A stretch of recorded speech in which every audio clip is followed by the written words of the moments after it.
Okay, so this is our data beautifully imported for us. So I have named this particular spreadsheet. I'm naming it Integrated Project Transforming the Data. Now, before I do anything, I will name this one raw because I want to keep it in its raw form as I have imported, and then duplicate it.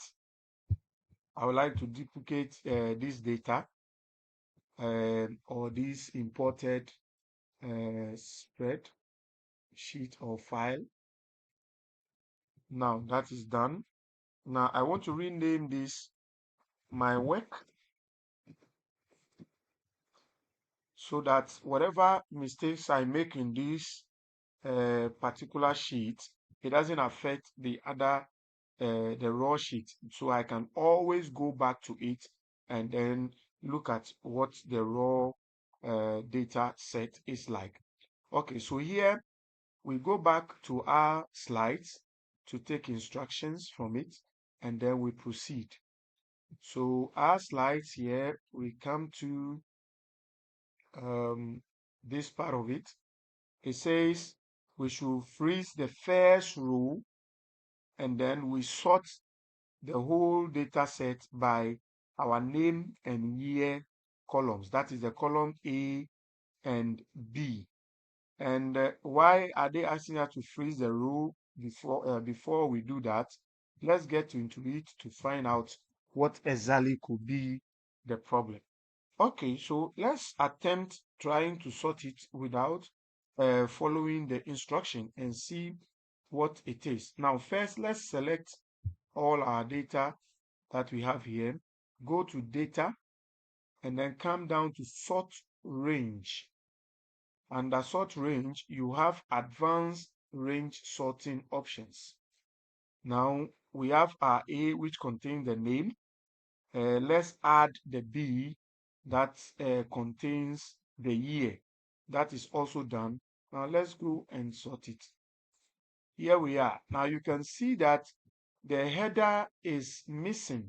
Our first row or original first row, which is supposed to contain the headers, are missing because they are mixed up with the sorting.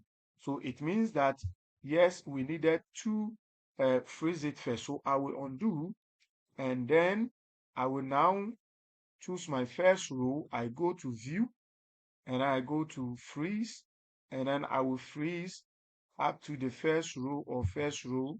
That is it. Now I'm ready to go and sort.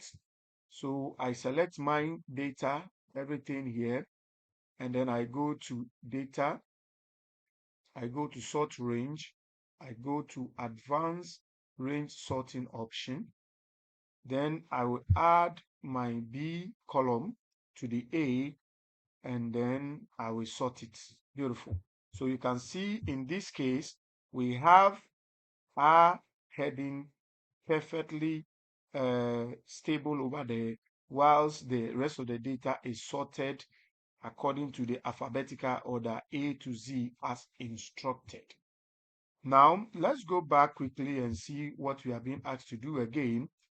Now, we move to the next, and then we see that we are asked to create a new feature, which is year difference, and then do some calculations on it.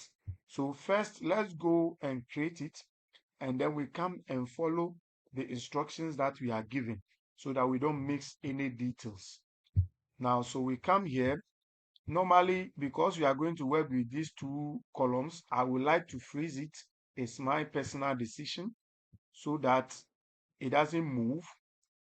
And so I freeze it here. Beautiful. And then I will want to put the column here. I don't want to put it at the end so that it will be closer to the action. So I right click on my column, insert on the left, and then I come to name it. So it is Y underscore difference. Beautiful. So I have my year difference created where I wanted it, close to the action.